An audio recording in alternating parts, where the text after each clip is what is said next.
Посмотрите, пожалуйста, какой классный скрин я сделала со своего телефона. Это тонирование при помощи корректор блонда.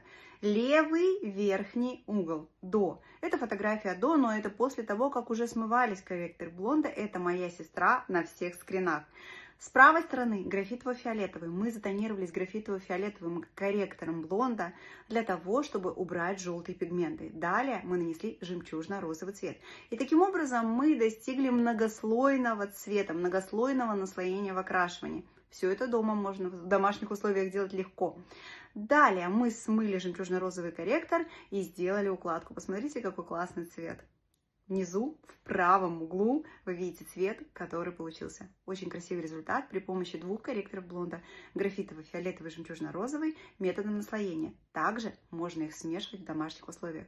Больше информации в моем телеграм-канале в шапке профиля «Тонируемся корректором блонда». До встречи. Оттуда, кстати, вы можете сделать заказ.